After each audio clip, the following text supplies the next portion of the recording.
The thing about being an individualist and acting as an individual in a free society is that people have an interest in cooperating with each other without any force whatsoever. It's one of the constants of human experience, is that anytime there's a problem or some kind of threat or danger to the community, is that individuals band together. They cooperate for the greater good. They do it all the time. But where we bristle is when we're forced to cooperate, when somebody else's good idea is so important that it needs to be paid for with the money that I worked hard to earn. And when we go into ideas which are just morally objectionable to a great many of us, like, invading and occupying a sovereign nation, for example, or waging drug prohibition, I very much resent the fact that my money is spent to propagate those policies. We trust government to do far too much. We should understand that everything they do is on behalf of all of us, and we should be more selective about what we let it do.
And here's my mark on the ground.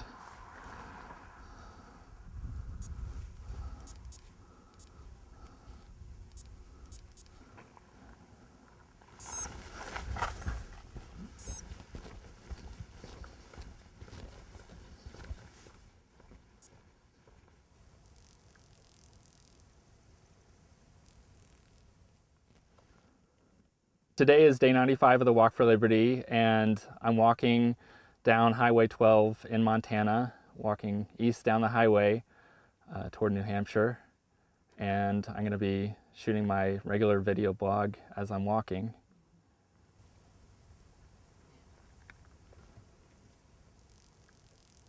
I've never seen so many horses lying down like this. It almost looks like they're dead.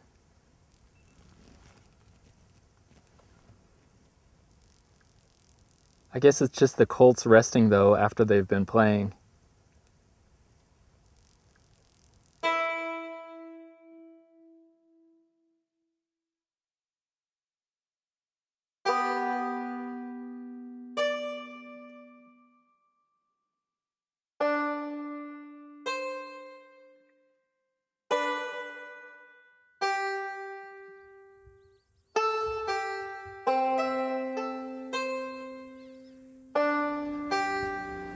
I really like walking on these country roads. There's really not much around except for a few cars passing by now and then. At one point, Brooke and I had to walk for about 10 miles on an interstate highway, which wasn't very fun. If I had to choose, I prefer the smaller roads, the better. But I do kind of like variety to a certain extent because I like walking through towns, especially small towns. Although walking through the cities is interesting as well.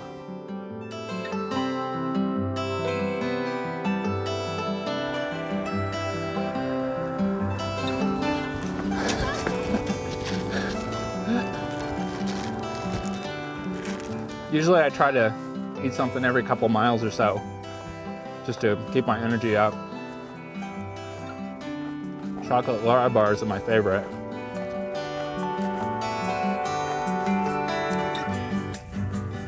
It's something that not many people have done. I mean, there's been a handful, I'm sure, but not many people can say they've walked across the country. And it could get a lot of attention for the Free State Project and the idea of people moving to New Hampshire. And so it's something that, you know, I can always look back on, that I did walk across the country.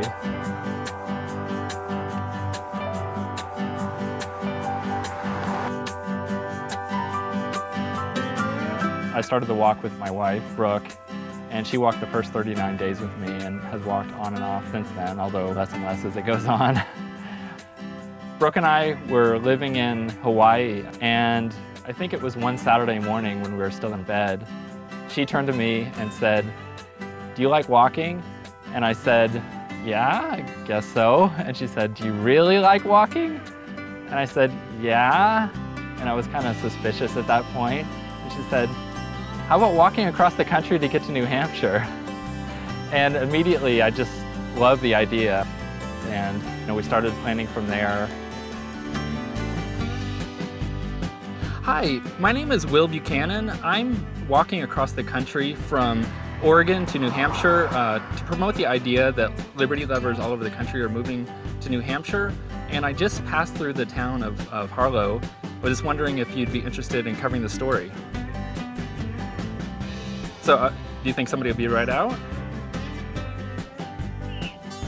Okay, thanks. Okay, bye. This is Will Buchanan again. I forgot to mention that I'll be walking on the left-hand side of the road, and I'm wearing kind of a neon green vest with a backpack with a kind of a triangular reflector on the back, a red reflector. Okay, thanks. Okay, bye.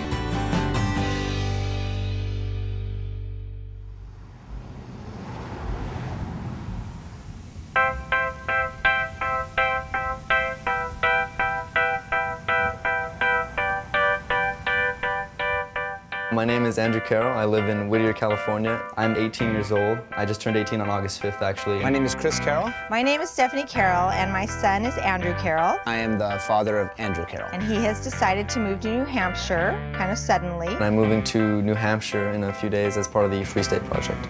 To follow his political ambitions. And I had my birthday on August 10th, and we had, you know, a little bit of a party to celebrate that, kind of a going away and 18th birthday party. I slept 4 hours at Emily's house, and then when I got home, I slept like another 6 or 7. And then I laid in my bed when I woke up for like another 3 hours, I just laid there.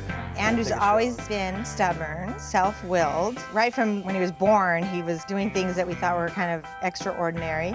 Why, do you want to go say hello? He used to like pile his matchboxes in a row up the stairs, and he'd have them all set up to attack the other side, and they'd all have to be just perfectly situated. And if anybody touched it, oh my God. Started. Yeah, they haven't really. Andrew was a very good soccer player. He was very intense. He played soccer all his life since he was a little tiny tyke, and I really thought he would pursue that. I remember when the World Cup was in China, I had to wake up, you know, 2 in the morning.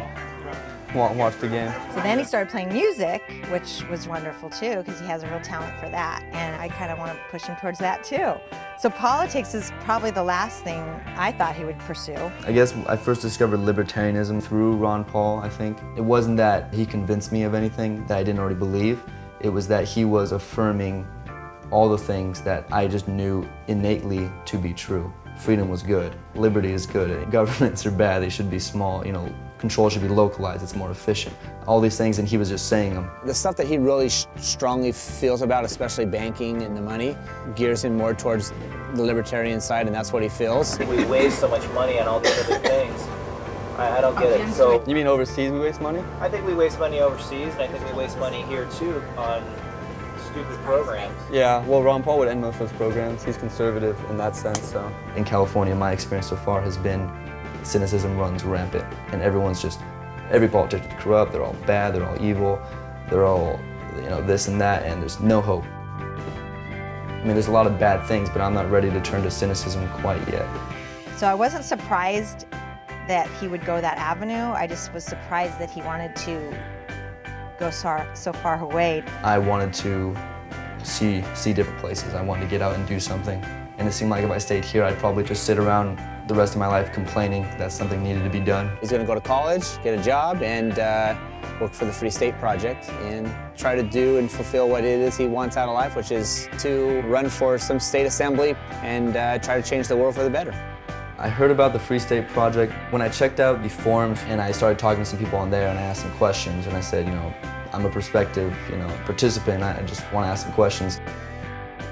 And everyone was really helpful, and they were just like, yeah, we're here, and we're here to make a difference, and you should come and help us. And so that's what really probably hooked me, was that these people are serious. These people aren't just talking; they're actually gonna do something. My bones are easy to find though, because I'm so skinny. My friends are all going to college too, so when you grow up and you turn 18, everyone goes to college, things change anyway, so we're all doing what we gotta do, and this is what I gotta do. We're gonna sing Andrew happy birthday and a farewell song, I guess, or something. How many did I give it? 9? So she's really come full circle.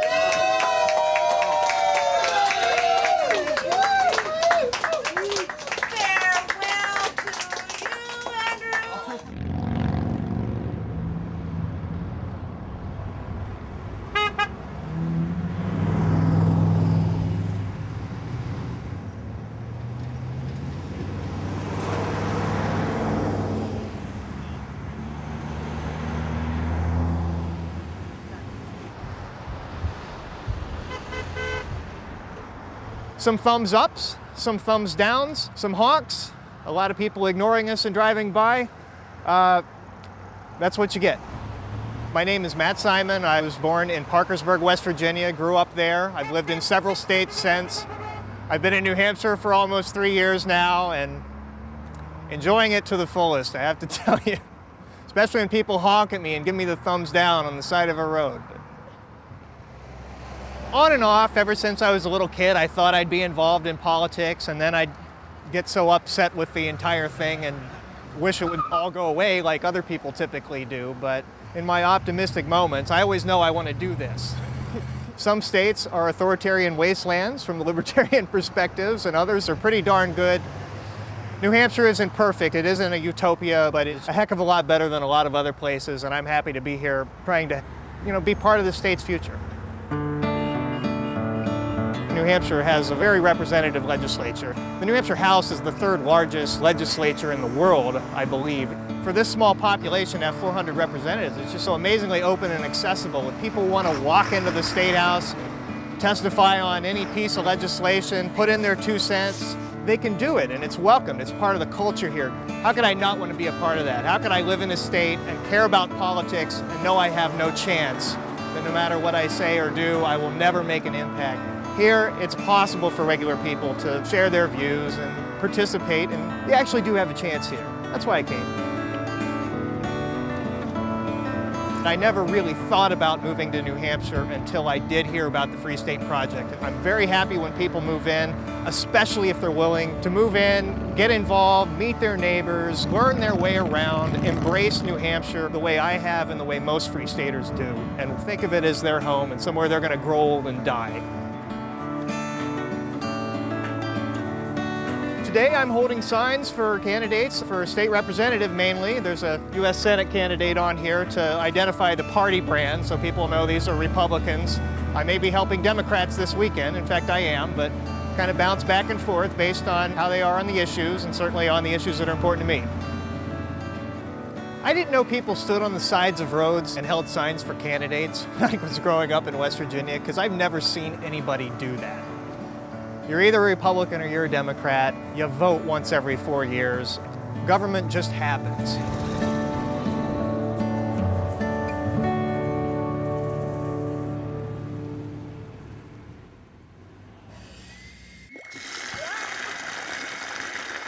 How much do you want?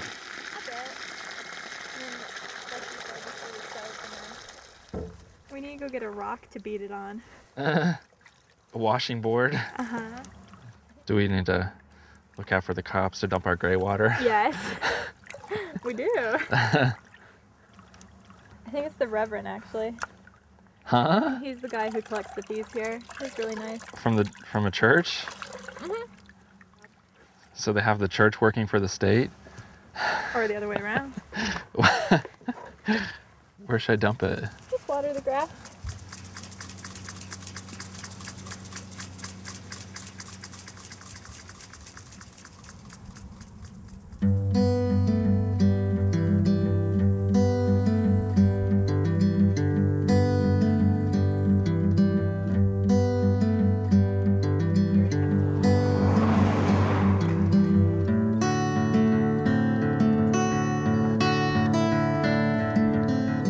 A lot of time how it works is she'll drop me off at where I stopped walking the day before, and I'll start walking and she'll drive a couple miles ahead or so and wait for me to catch up to her, and then I'll maybe take a few minute break, get something to eat, and then I'll start walking again and she'll drive another couple miles ahead. Some days it's like that. Other days, especially if she has something she needs to do in conjunction with RV repairs or things like that, which we've had a lot of, unfortunately, she'll just drop me off and I'll walk several miles by myself. Then she'll join back up with me before the end of the walk and do that couple mile at a time thing again. But if we don't get back too late, then we'll have dinner in the RV, and I might do a little something on the internet, and then go to bed and wake up the next morning and do it again.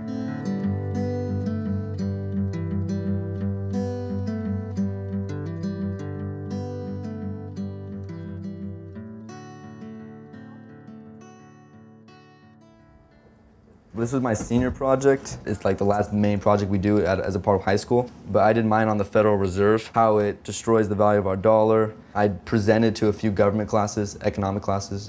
They're together, so. And then AP government classes. I focused on the dichotomy between socialism and capitalism. They all seemed to really like it. Even the teachers thought it was enjoyable. I know I said some controversial things, some really libertarian things, which might blow some people's mind. Do you want to play any music for them? If they really want me to.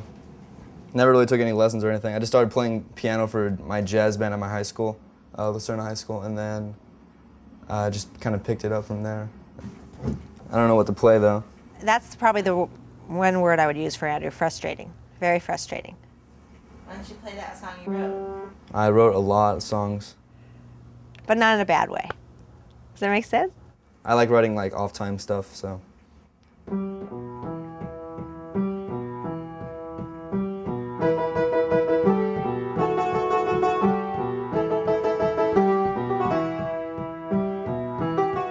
The moving away idea, we were on vacation in Montana. Andrew stayed home, and my husband and my youngest son and I went on vacation. From July the 2nd until the 15th. Well, we got home, and I asked him what was happening, if he'd been looking for a job yet.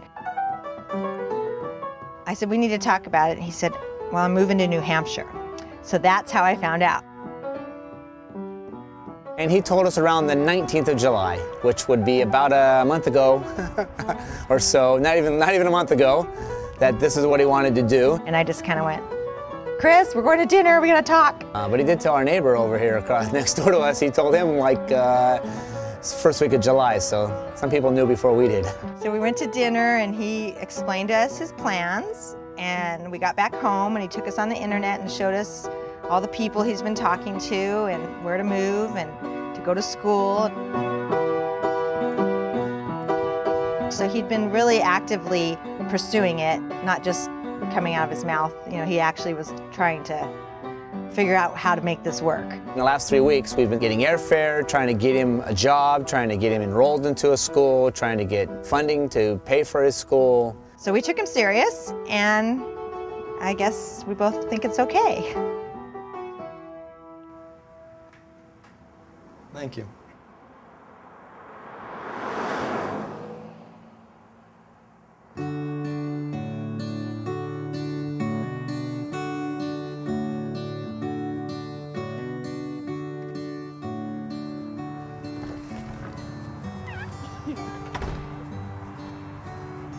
There are some Free Staters who, that's one of the draws of coming to New Hampshire, is they get to be around a whole bunch of other libertarians, and that was awfully nice for me. I mean, the West Virginia Libertarian Party might get 5 people in a room at any given time.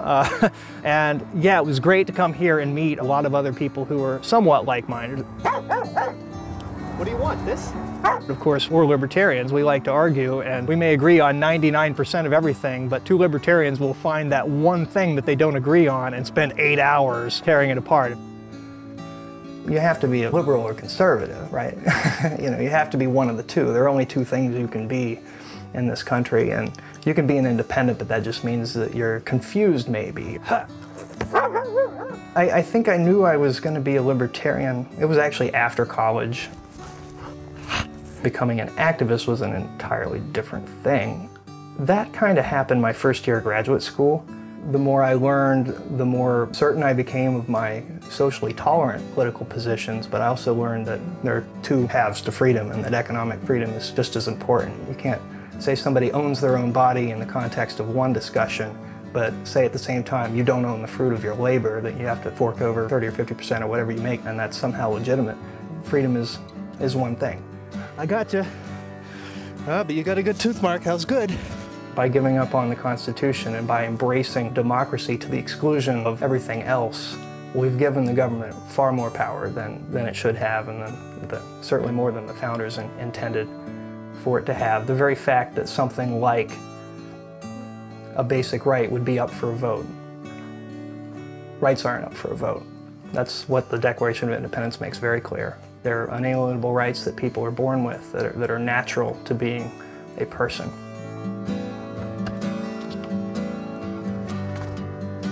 I am now the executive director of the New Hampshire Coalition for Common Sense Marijuana Policy, which is an organization I started in January 2007. And we work to minimize the harms associated with marijuana prohibition in New Hampshire. And we're working on medical marijuana this year. We've had the drug war for almost 100 years, and we've done a lot of damage to our society by believing that by decree we can make our drug problem go away. If we throw enough force at the problem, we can create this ideal society. And that's where I really bristle when people say libertarians are a bunch of utopians. There's nothing more utopian than thinking you can pass a law and that in 5 or 10 or 20 years we're going to have a drug-free America. You know, for the next couple months I'll be designing campaign literature, essentially. I mean, we'll treat it like a campaign. Get good media, round up medical marijuana patients who can be credible, effective spokesmen. Try to get experts from the medical community as well. And when the legislature reconvenes, we'll have a bill, and at some point there will be a hearing, and that's when we'll show up.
Greetings, Liberty lovers, to PorcFest 2008.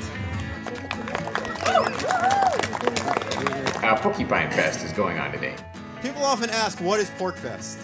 We're getting together at a ski resort in New Hampshire. If not the largest, it's close to the largest libertarian event in the world. And all the free staters, the people who are moving to New Hampshire for more freedom, or at least a lot of those people get together and socialize this week. It's a showcase of New Hampshire and the Free State Project. Most of the people I've been meeting here are new faces, a lot of new people getting involved in the Free State Project. My name is Jason Sorens. I'm a political science professor at SUNY Buffalo. They call me the founder. I wrote the article that started the Free State Project. I proposed this idea of moving people to a particular state, and so I sent it to this online journal, the Libertarian Enterprise, and the editor asked to sign up, so I thought it was I might be onto something.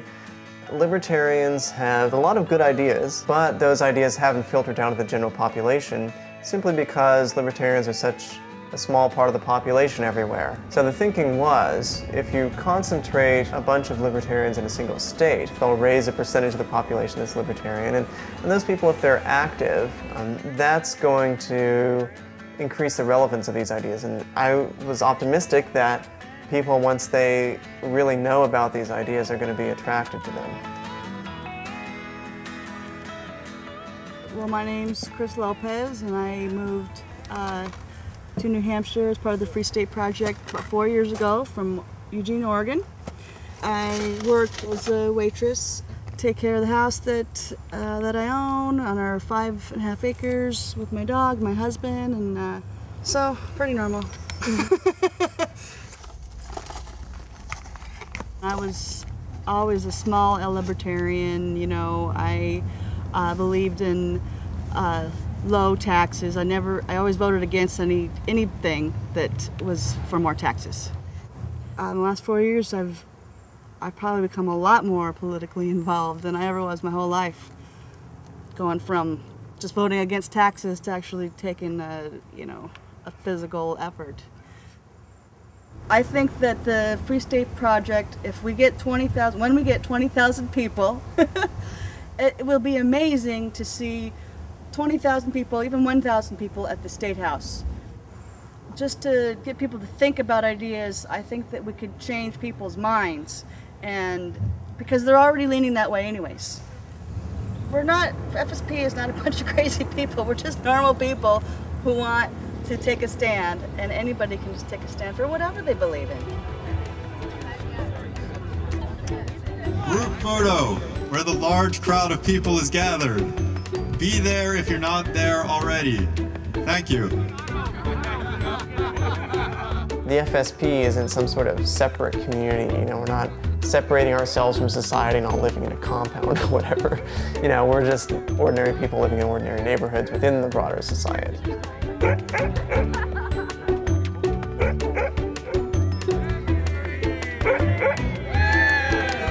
I see the FSP as part of a political realignment. We want to align the political spectrum on liberty versus the state, so to speak, rather than liberal versus conservative.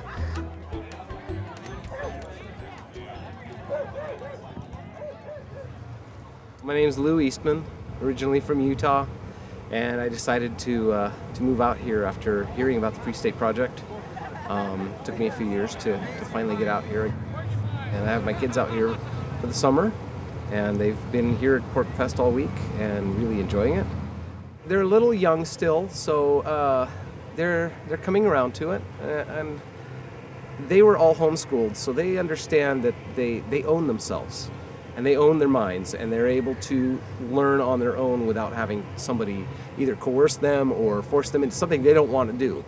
You know, as soon as they get into a system where they're being forced to do something, they're going to instantly go into defensive mode and say, no, I can make my own decisions, I can think for myself. My father taught me how to do that. So it's getting people to start waking up to the realities that are surrounding them, that their freedoms are being eroded, that government is getting too big, that we're losing a lot of what made this country what it is.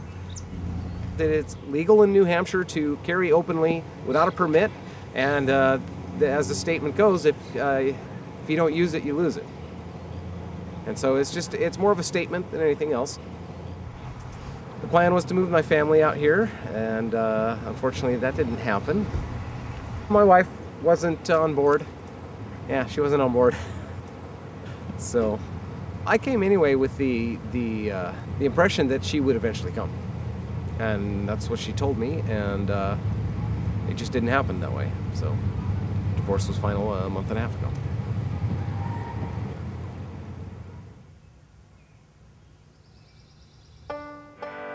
For me, libertarianism just means that people should respect each other's rights. Obviously, things like murder and theft are wrong, but they're wrong whether individuals do them or individuals who are employed by the government do them.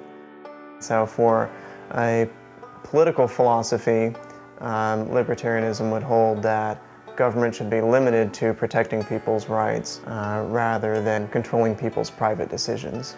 And the Declaration of Independence was based on the idea that individuals have natural rights to life, liberty, and property, and that the government is there to protect those rights. So in some ways, this philosophy is a more modern philosophy that takes on board a lot of the ideas about racial and gender equality and toleration that would have perhaps made some of the people back then a little uneasy.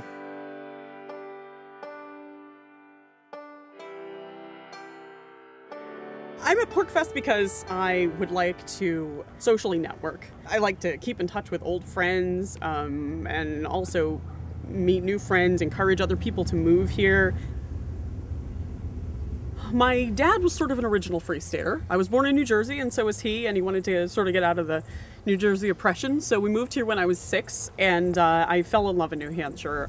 Because the Free State Project is kind of inherently so diverse, it's really difficult to peg people down on things. I mean, they tend to be voracious readers. They tend to be history buffs.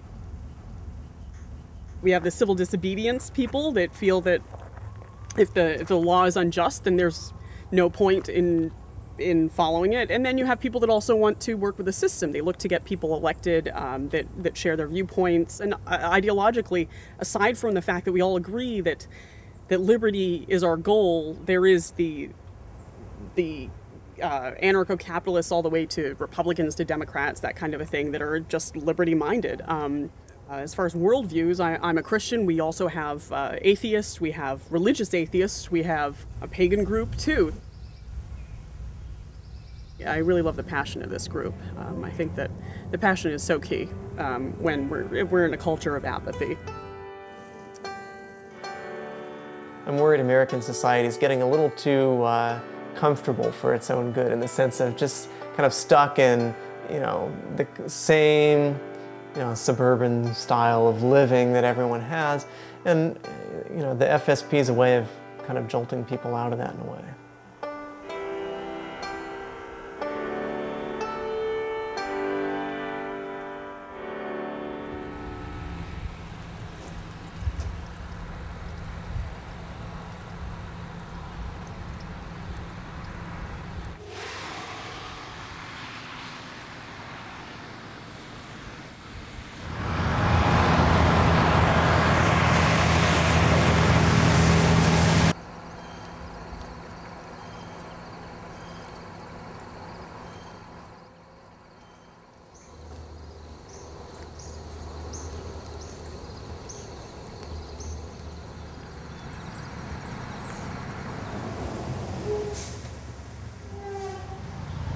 Today is September 29th, 2008, day 149.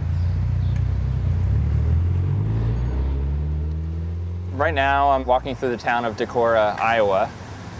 I'm trying to walk at least 21 miles a day now, and some days more, just to try to get to New Hampshire by the end of November.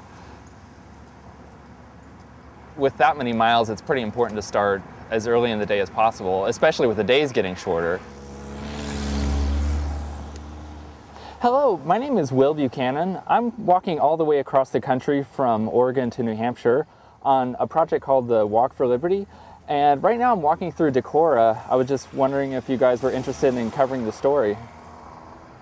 Apparently this morning's press morning, so they couldn't spare anybody to send out to meet me right now, but I'm going to email them a picture and I guess call.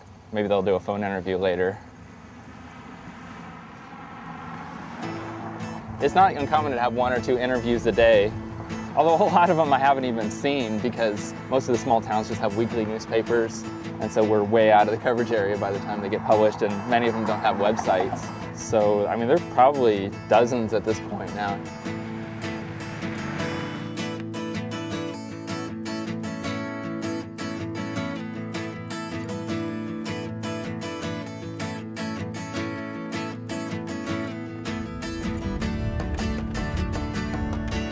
My name is Brooke Buchanan. I'm 29 years old.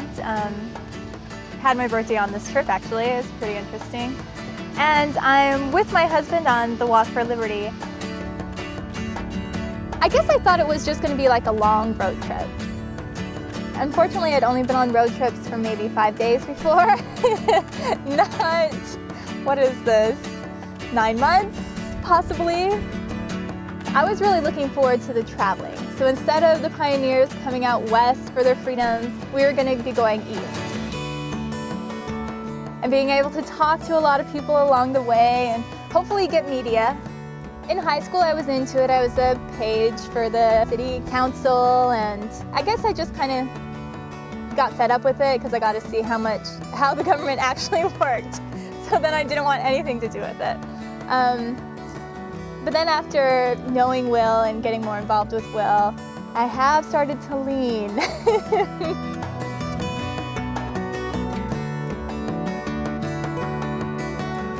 My name is Will Buchanan. Is she in the right position or? Okay, okay. My name is Will Buchanan. I'm 35 years old and I was born in Indianapolis, Indiana. Will is really friendly. He gets along with a lot of people, which is great. He's kind of geeky. I mean, he's a computer programmer. He really likes technology. He's tall, skinny with glasses. I was such a nerd in high school. So probably a lot of people would describe him like that. Looking back, it's really funny, you know, to look back and see myself that way, because I've changed a lot since then. There's a salamander, some kind of lizard. Looks like its tail has been chewed up, though. One thing my dad always talked about when I was growing up is like, oh, if I could do it over again, I'd do this. And it's kind of an interesting thing, because obviously you can't go back and do it over again. And even if you could, what would that even mean? Because would you be transported back there and just be in that body, or I don't know.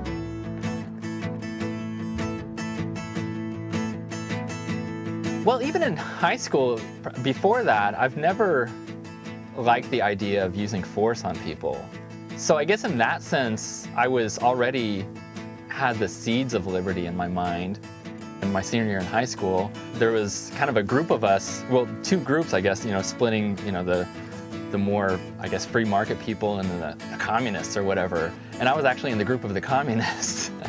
But then when I was in college, one of my roommates gradually convinced me of the impracticality of communism. So I guess that's really when I first started to think about things and really became more liberty-oriented.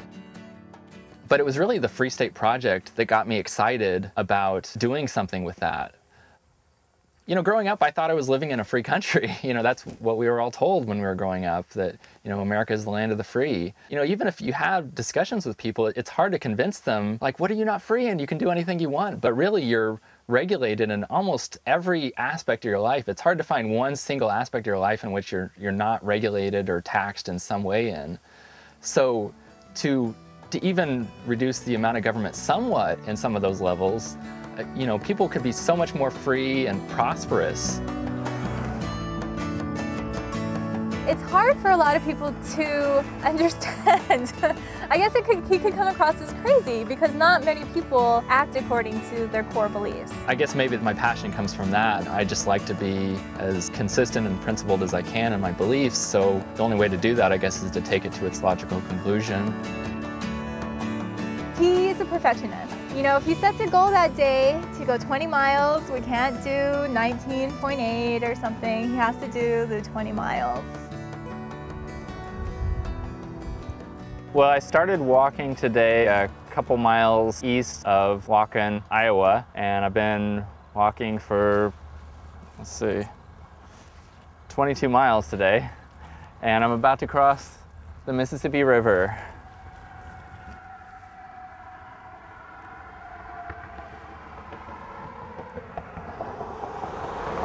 Kind of cool crossing the Mississippi on day 150, because 150 is a cool number.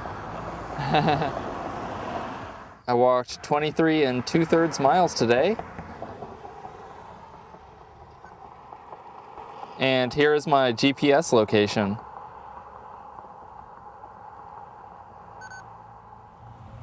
Wisconsin. Have you ever been here? No.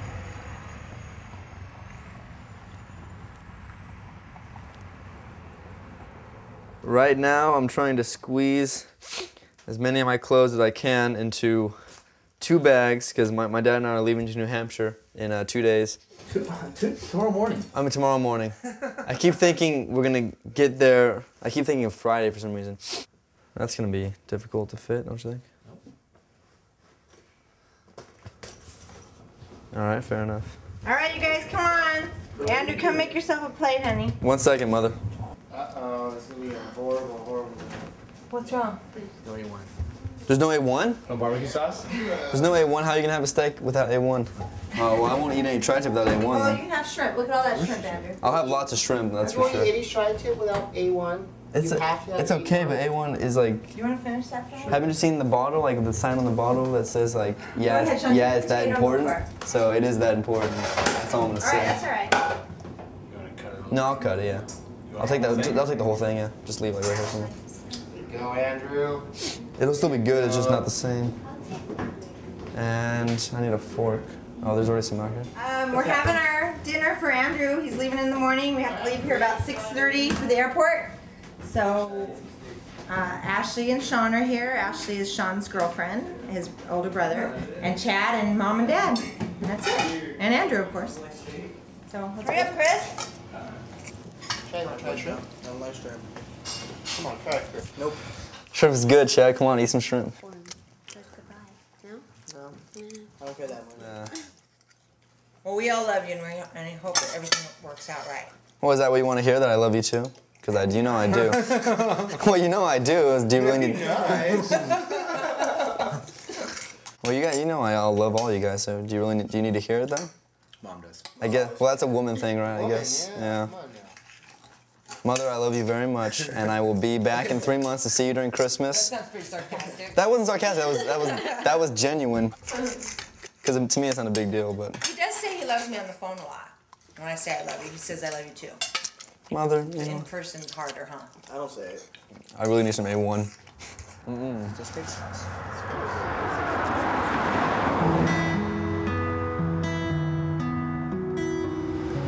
What time is it? It's about 10 to 7 Thursday morning, and we're getting ready to go to the airport to take Andrew. Go to New Hampshire. Yep, all his friends stayed up all night with him to say goodbye, I guess. And all hung out. They want to make him miss the plane. No, I'm going to miss him horribly. And I told him he has to email me every day. He kind of laughed. He goes, every day? And I said, yeah, every single day you need to email me and tell me that you're okay and everything's good. That's such a bad... I'll probably get out of that eventually. Yeah?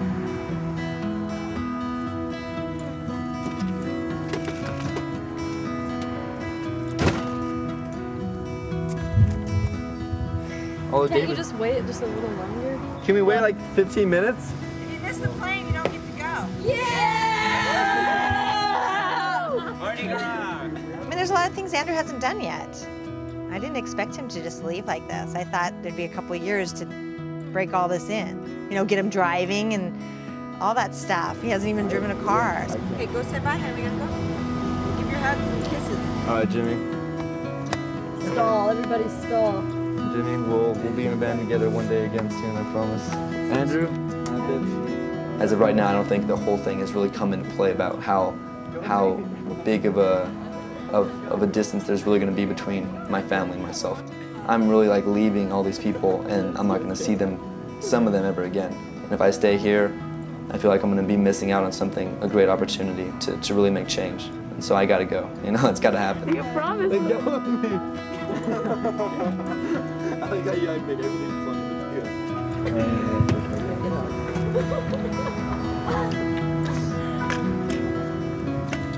Bye, Carol. You all right? Yeah. I love you too. Bye, you guys. You all right? Yeah, I'm fine, but actually, well, not really, but. I worry most about him trusting a little too much. So I hope that he's cautious, and I hope he takes my advice to be cautious, because he seems to trust everyone. And there's a lot of bad people out there. Oh my God, it's so dramatic. Wait, you gotta slow down, They gotta slow down running now.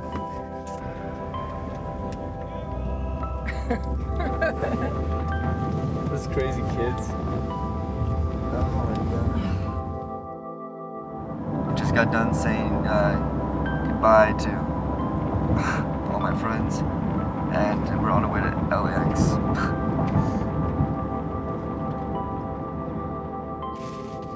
So your girlfriend Melissa, she's made some nice new friends, huh? Do they all like her? Yeah. She never knew any of them before you, right? No. She's so cute. Yeah, she's really cute.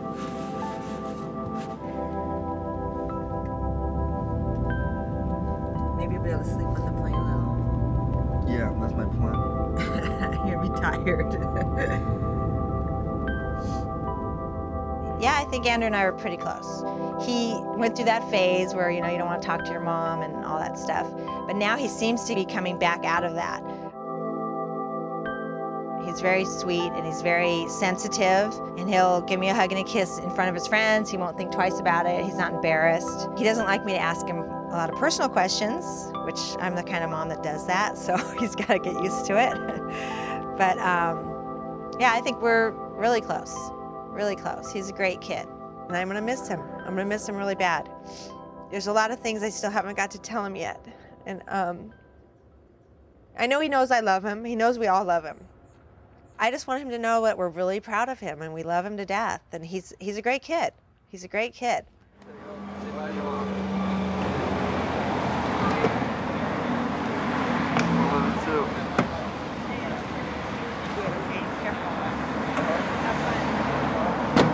Goodbye, California, I guess. See you guys when you're out. Bye, guys. See you, babe.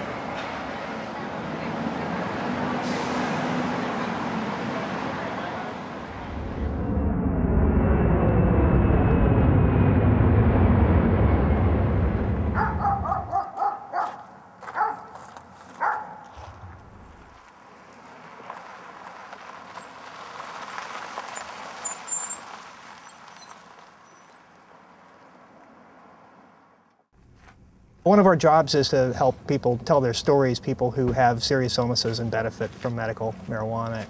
Where's an outlet I can use, please? Right down there.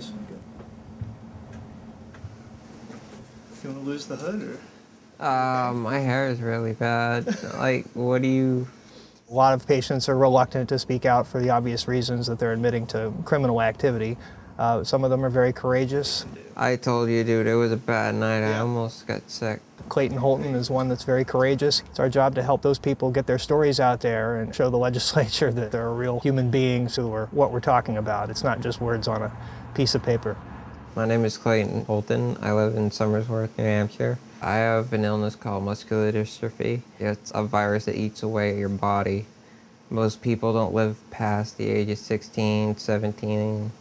I'm about to turn 24, and I'm actually pretty happy about that. I met Clayton about a year ago, and I wrote an article on him. The least I could do to help him tell his story. I've been prescribed Oxycontin, oxycodone, morphine, fentanyl. How does marijuana compare with the other pain medicines you've used? I'm in full control over how much pain I'm in, how much relief I need, how much I don't need. There is no horrible side effects. I'm not passing out in my chair. I don't have to lay down. I'm not throwing up. And these are all things that are caused by every single painkiller I've ever taken. He was a medical marijuana patient in California and had access to very high quality, locally grown marijuana that he knew, how it was going to affect him. I started gaining weight. I wasn't in pain.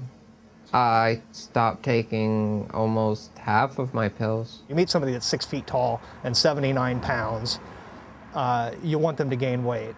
I weighed 80 pounds when I went out.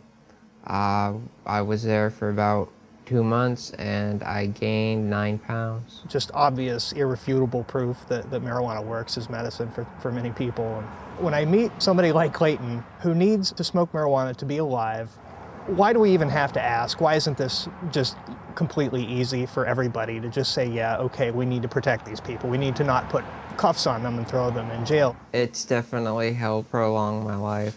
It helps me eat, relieves my pain, and it keeps me off multiple painkillers that I am now having to be forced back on again.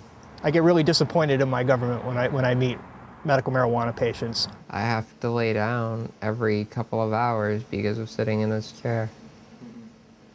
And that's one of the things that medical marijuana has helped me with. We'll use his image and his story any way we can, and that's what he wants. Like you said, most people don't live past 16 with his disease. He's about to turn 24, and this is what he wants to do. He wants to tell his story and help pass medical marijuana laws.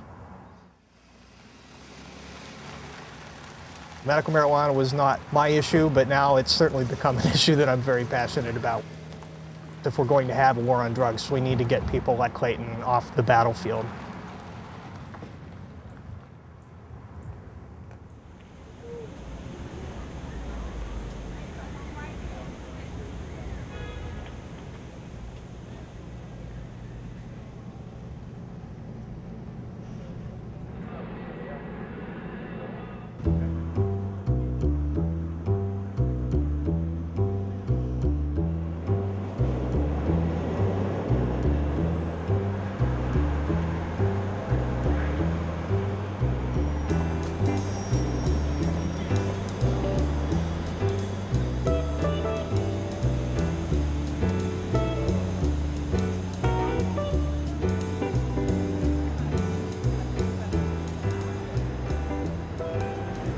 Well, I've been to Chicago when I was younger.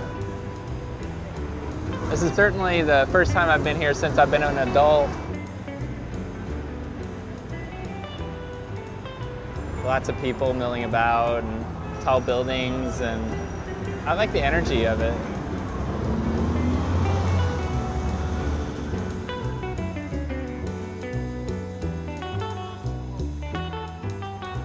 Well, walking through the city, I guess the practical differences, navigating through all the people and traffic crossing the streets, usually I never have to worry about that. We're just walking along the back roads. Another practical difference you might not think about is my GPS watch doesn't get very good reception here because of all the tall buildings around. Oh, I'm gonna try to stop into the Sears Tower, see if they have a little tourist map or something.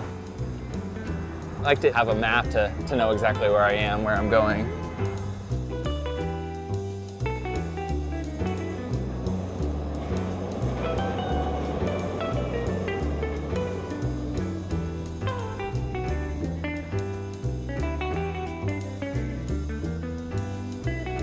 Well, having lived in New York City for a while, I'm used to most people not making eye contact with you in a big city, and more people have been making eye contact with me here. I don't know if that's just because there's something different about Chicago than New York City, or if it's just because I kind of stand out a little bit. I guess they just, you know, kind of give me glances or whatever. I haven't really talked to many people since I've gotten here, so I don't know what their actual reaction to me is. Well, actually, a lot of people have looked at my shirt, so, you know, if they could read it in the few seconds that they see me as I'm walking by, maybe they'll check out the Free State Project, and who knows, if they're liberty-oriented, maybe they'll move there to New Hampshire.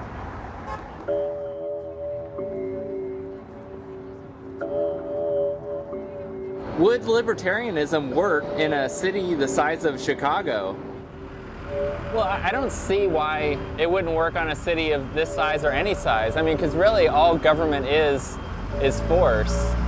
And the question is it force that keeps people in line? Or is it voluntary interactions? And I don't see why government, i.e. force, is required to get people to interact with each other.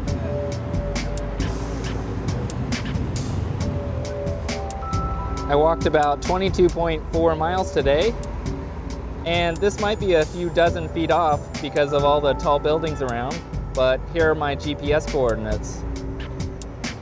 This is Will Buchanan for Amazon.walkforliberty.com, signing off.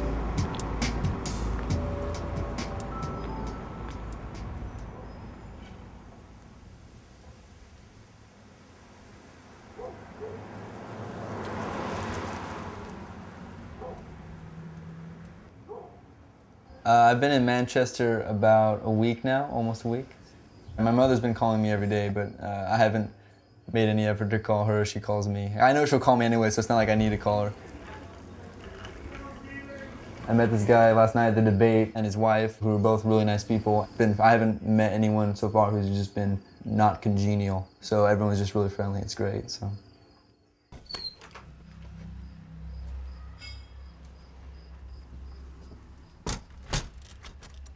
It feels pretty good to be around people who are interested in the same things. You can learn from people like that who maybe are interested in different things that you're not interested in. Like I was talking to this guy at Taproom Tuesdays who was talking about religion, and he knew a lot about like that subject. I was talking to him, learning a little bit.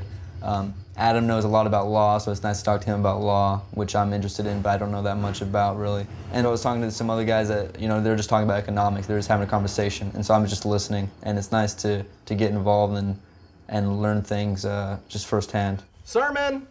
Do we all like bow our heads and pray? Range safety briefing, 4 rules of gun safety. 1, all guns are loaded. Treat them that way. Never point a firearm at anything you're not fully prepared to destroy. 3, do not put your finger on the trigger until you have your sight picture and are ready to pull the trigger. And 4, know what is around your target in all directions. Does everybody understand these instructions as I've explained them? Yes, sir. Are there any questions, comments, or wild screams of protest? Today we're at the gun church is what they call it, and it's all these Free Staters. They gather together every Sunday and they come out to Ron Helwig's place, which is where we're at right now, and they shoot guns. They celebrate their Second Amendment right. And so that's what I'm here today to do. Never shot a gun before. I'm gonna do it today, see how that goes.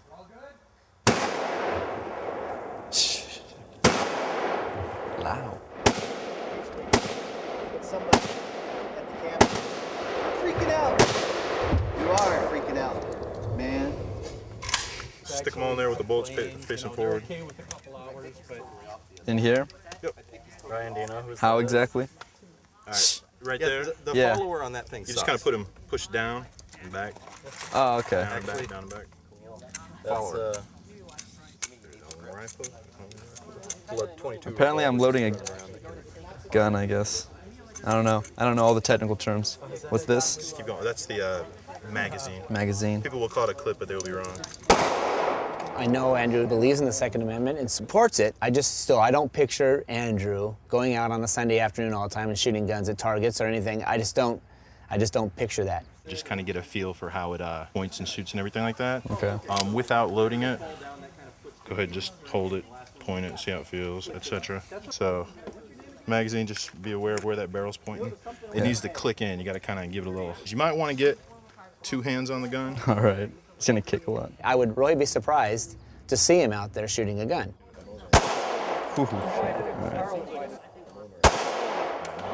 If that seems like it's kicking a lot for you, we could definitely go to a smaller gun. Oh, no, it's not a big deal. Okay. And generally it's best to kind of lean forward into it. If you like bend forward at the waist a little bit. Oh, really? Yeah. Because, I mean, a lot of people are like backing up, and the recoil's backing up. If you lean forward, it okay. kind of handles the recoil for you. Let's see.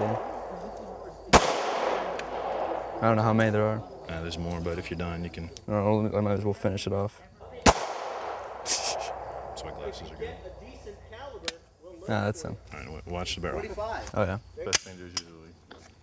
But yeah, like I said, that's probably going to kick more than most of the other guns. There's a lot of 9mm, 22s. I shot, I don't know what kind of gun it was, but I shot, it had huge bullets and a lot of kick, like a boom, and your hand went back. But it was pretty cool, I think, yeah.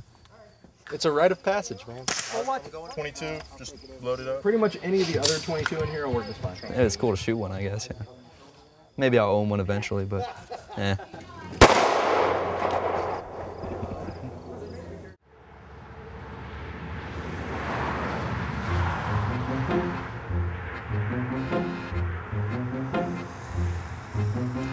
Well, we've been gone a long time. We've been on this journey for a while now, but right now, I think I've walked between 2,900 and 3,000 miles since Oregon. And we're in, Geneva. Yeah, Geneva, New York. We've gone through too many towns. Now they're all starting to flow together. But yeah, we're in Geneva, New York. Even though Will has actually stopped walking in Syracuse, and that's actually only 200 miles to the border, walking now, so that's pretty fun. But why are we here? Because our RV broke down. Crap! 300 miles away! We were driving and it was getting all shaky, and we thought it was the tires. Well, we didn't, my dad did. So we checked the tires, and then we're like, oh well. Her dad's a mechanic. And then we pulled into these people's house that we were going to be staying with, and we turned off the engine, and it was still shaking. It was So idling. we're like, we're not moving and it's shaking. It's something else than tires. So I had to drive about 20 miles back to Geneva. Cruising along, okay, it's shaking, it's not too bad. Mile away, boom, dead. Blood on the ground, red transmission fluid everywhere, won't start.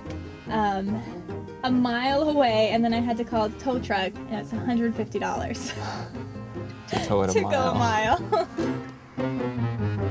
But I mean, it's nice. We're in this beautiful location surrounded by trucks, and Yeah. but unfortunately we found out that the transmission is dead. Yeah.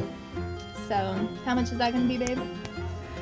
His quote last night that he gave me was $3,300 for everything, the parts and labor.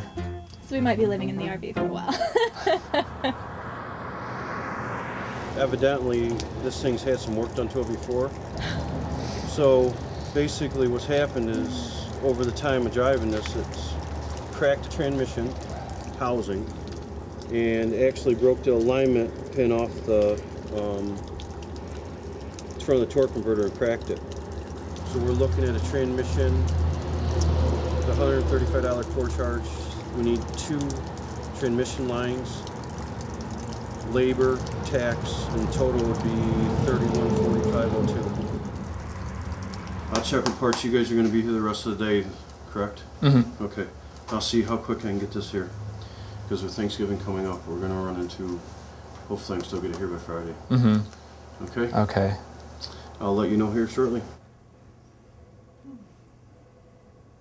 Yeah, and you're the nut to squawk. I mean, What's your name? Terry. Jerry? Terry. Terry. And what's your website? It's walkforliberty.com. Walkforliberty.com. Yeah, I have a business card that And I this could is your come wife? bring you. Yeah, this is Brooke. And Terry, nice to meet you. And you're walking with him? Well, you're in the van. I'm driving the big rig.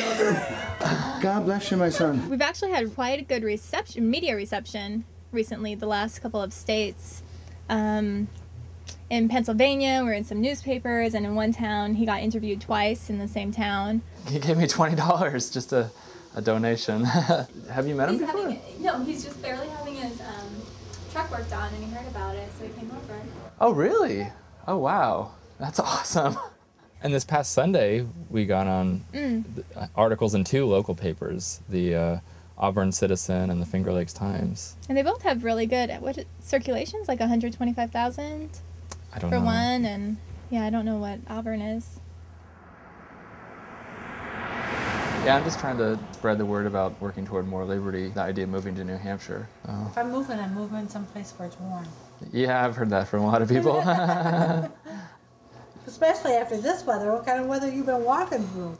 Yeah, recently, this kind of weather. Here, let me give you my card if you want to check out I do videos every day as well. I think we got our first snow when we were in Pennsylvania, around Erie. Mm-hmm. The first big snow, anyway. First big snow.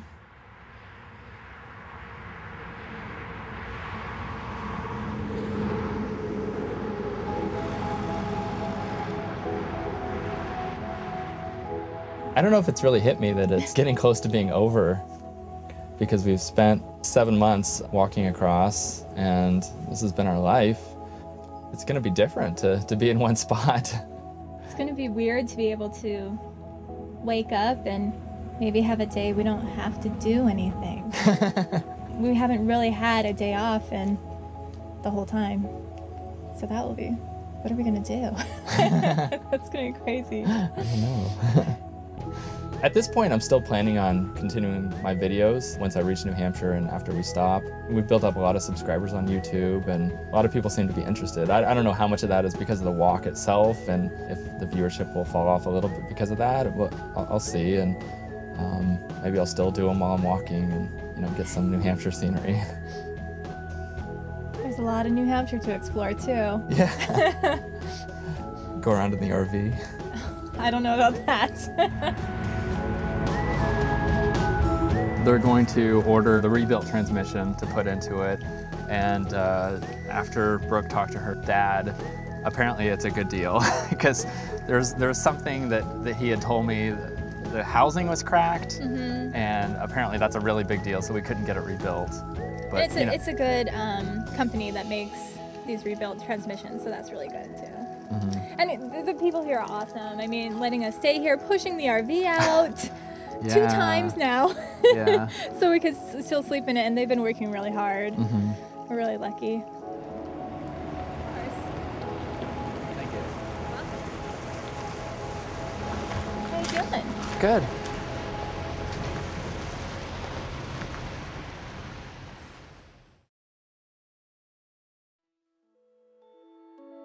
Right now I'm washing my clothes for the first time in a while. When I lived in California, sometimes I do my own laundry, but usually my mom would just do it. I mean, I know how to do laundry though, so it's not really too much of a problem. I've been in New Hampshire now for 2 months, almost. I came here, obviously need to get a job right away, have barely done that, so I was a little behind on that. That's why I'm a little behind on money too. So once that happens, there shouldn't be any other problems. So I've got a job and I'm going to school, and I haven't been kicked out of any classes yet, or missed too many classes to get kicked out yet. I'm paying for my own college right now, so that's taking up a lot more cash than I thought it would. It just took me a little while to get a job. I was being picky when I first got here. I was like looking for like that specific job that I wanted, and then it wasn't coming around, and so like, and then it's like, I should just get a job at a Shaw's or something, but I didn't want to.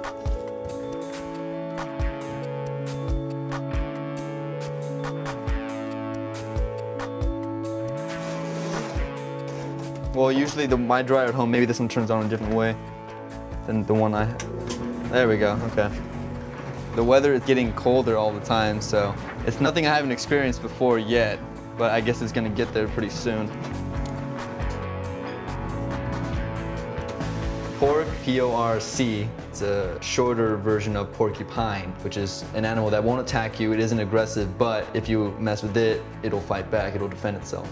And so that matches with the libertarian principle of non-aggression. So they took the porcupine, narrowed it down to pork, and that's what we call ourselves. It's like a self-affirming moniker. We call ourselves porks.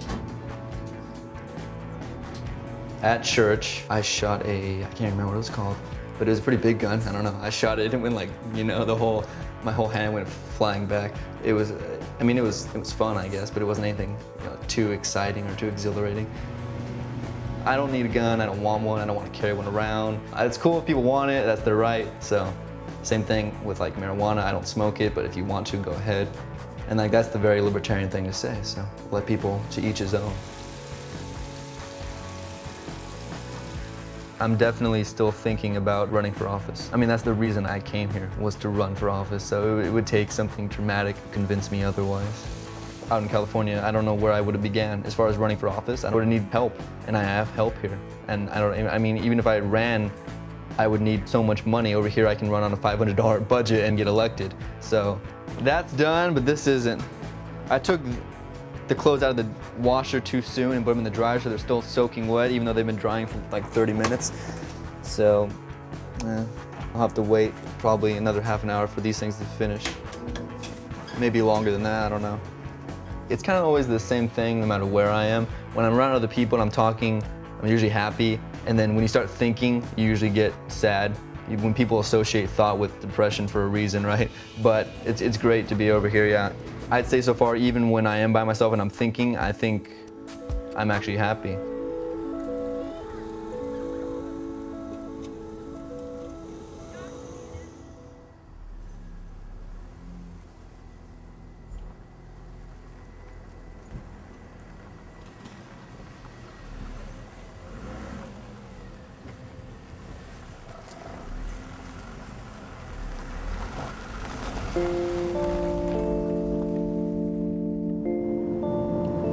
Well, the House vote is incredibly important.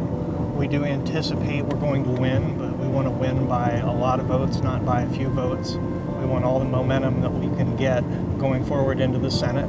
The governor said that he has some concerns about the bill, but that he's going to continue to study it and listen, talk to lawmakers, talk to the medical community. So I don't believe we're going to fail. I've never contemplated failure. You know, when you visualize this, I don't think teams the day of the Super Bowl think they're going to fail. It's not even a possibility that you can entertain.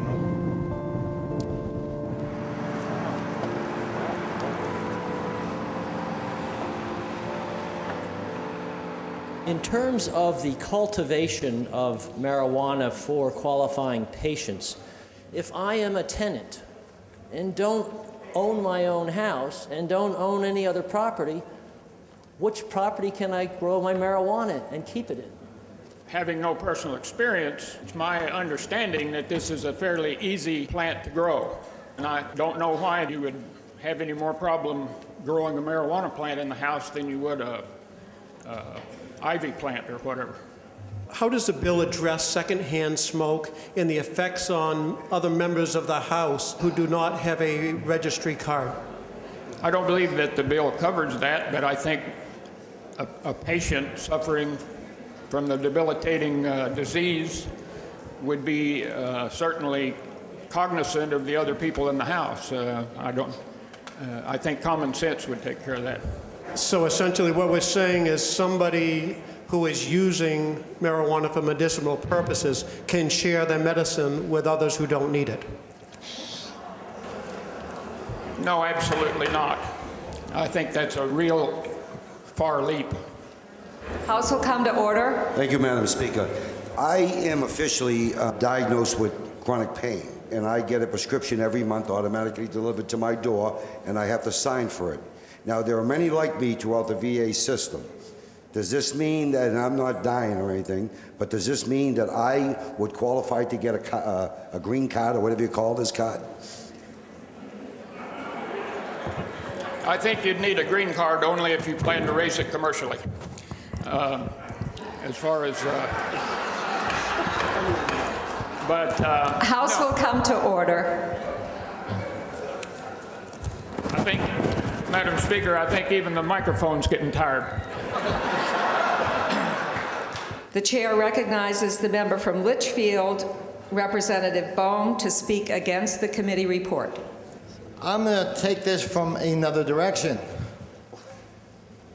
If the AMA says that marijuana is not good for medicinal purposes, then is it?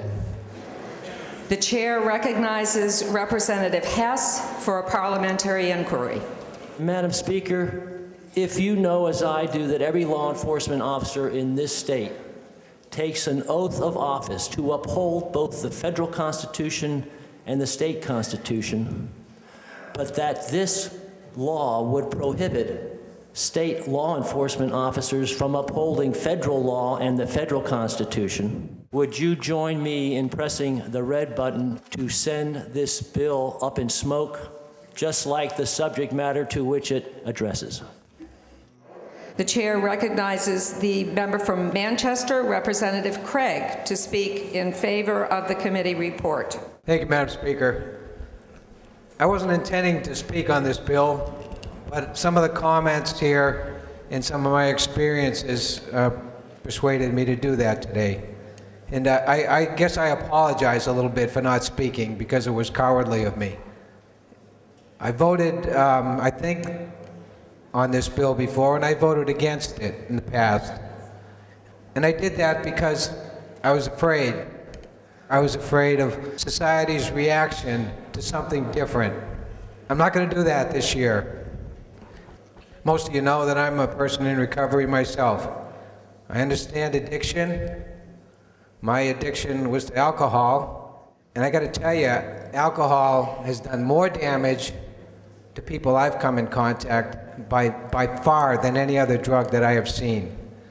DWIs, spousal abuse, child abuse, you name it, it's almost always involving alcohol. Somebody's drinking, not smoking marijuana.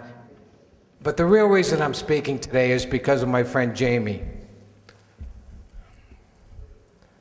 Jamie, I met through 12-step program.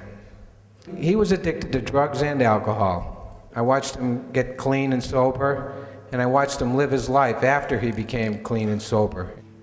I have to tell you, I don't think I've ever seen anyone turn his life around like Jamie did. He would help anybody who came to him with alcohol or a drug problem. A few years ago, Jamie's sister got cancer, and she passed away. About a year later, Jamie got the same diagnosis. And I watched him get sick. And I'll never forget, Jamie was crying one time when I was up there. I said, "What's the matter, Jamie?" And he said, I'm smoking pot. And I said, well, I don't know what to say, but he said, "It's the only way I can eat. It's the only way I can eat." And he was crying because he felt like he was cheating all the people that looked up to him because he had stopped using drugs and alcohol. And he said, "But Jim, I can't eat. I can't keep my food down unless I do it." And I told him, "Don't worry about it. You're not cheating. It's not a slip. It's okay." That's the kind of guy he was. He lived probably 3 more weeks and he was worried about making his car payment. And he died. He died last year. I'm not an expert on the bill. It's a difficult thing. It's not what I'm used to. The easy thing is to just vote no. But I can't for Jamie, because I know there's people out there like Jamie. And he told me that it made him feel better. I'm gonna stand up. If I get hammered in the newspaper tomorrow, so be it. I'll think of Jamie. So I would ask you, start thinking a little bit differently about our drug policies. We've got to start, and this is as good a place as any to start. So I'd ask you to support the committee recommendation. Let's do something right for Jamie and for everyone else in his position. Thank you. Will a member... House will be in order. The question before the House is the majority report of ought to pass on House Bill 648 FN. If you're in favor of that, you'll be pressing the green button. If you're opposed to that, you'll be pressing the red button. Voting stations are open for 30 seconds.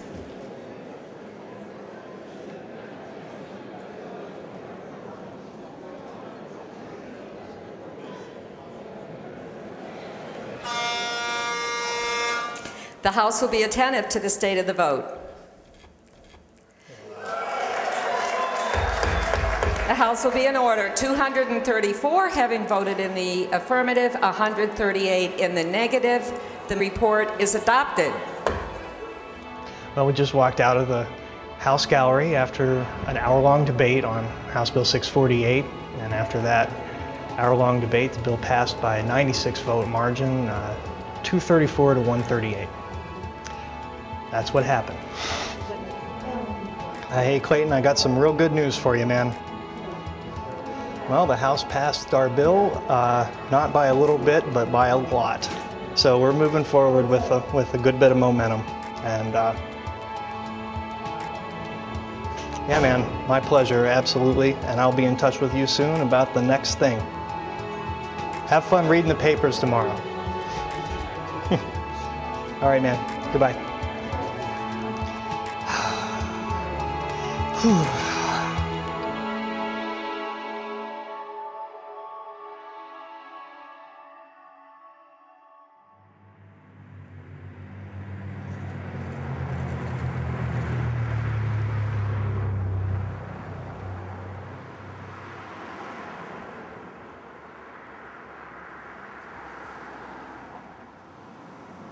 Today is December 14th, and we started the walk back in Cannon Beach, Oregon on April 14th, so today is the 8-month anniversary.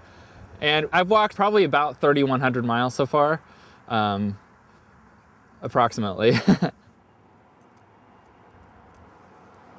It's kind of strange, I mean, because we have been walking for a long time, for the better part of a year. But on the other hand, it's kind of hard to imagine that I've actually walked that far, almost all the way across the country now at this point. Today I'm in Brattleboro, Vermont, and I'm going to be crossing the pedestrian bridge on Route 9 into New Hampshire.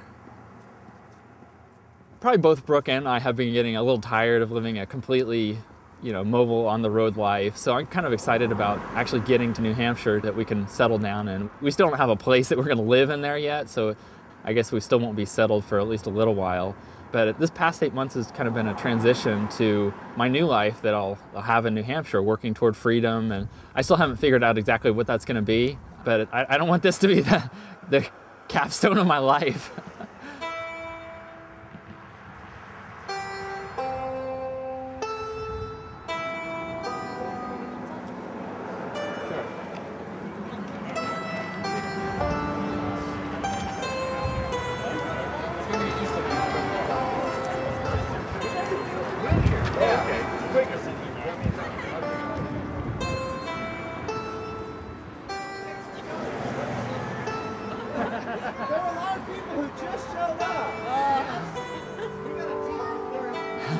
My name is Will Buchanan. I've been walking all the way across the country.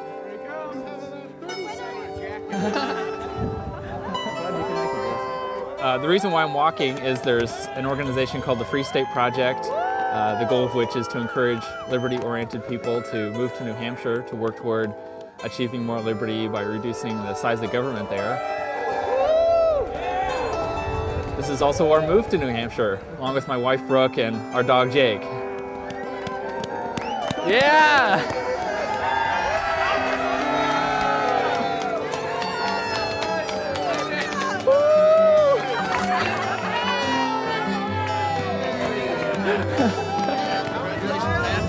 Hey, thanks, Ian. Good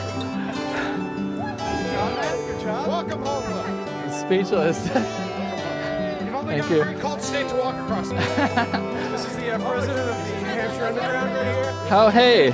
My name's Will. What's your name? William Perry. Nice to meet you. Thank you for the welcome. I think the FSP is part of the American story, right? It's America's a land where everything's supposed to be possible, where people have come up with ideals about how society should look, and yes, move for them. I'm feeling pretty good right now. It's just such a great opportunity to really go out there and do something that I feel is just so incredibly important. Not just for my life, but even for people after me. To think that like we could really go to New Hampshire and that I could have a huge role, a leading role even, in doing something for this country which is going in the wrong direction. And I'm only 18 and I see it. And if I start now, if I live another 50 years when I'm 68, I might actually be living in a better country. Thank you. Wow, this is quite a gathering. This is incredible. If you look at history, there have always been people who wanted to get the heck away from where they are. They found it stifling. They wanted to take massive, amazing, huge risks, which is what this country was built upon. People who are like, you know what, for whatever reason, I can't stomach things where I am. I'm going west. I'm going to seek my fortune. I'm going to find a nice plot of land and build a house there and homestead. And where do you go today if you want to do that? There are people today, just like there have been throughout history, who are the sort of people who need a frontier, who need to be pioneers.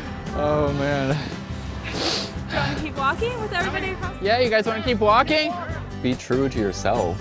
Don't live somebody else's idea of what life you're supposed to live. Or, you know, lots of people, your parents, friends, and family have expectations about what they think you should be doing, but don't do that. Live the way you want to live.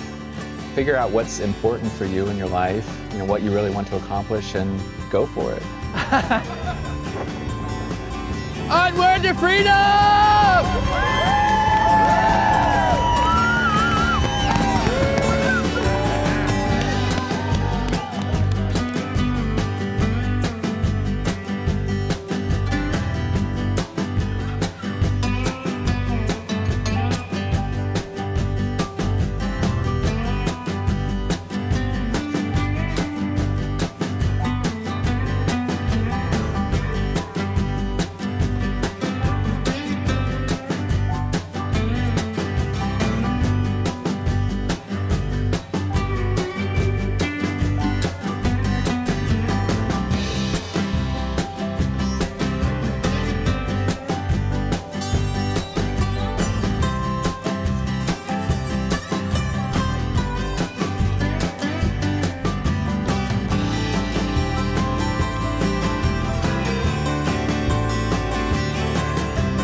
Government says it's good to the core, but it takes our money and spends it on war. Got the regulation blues.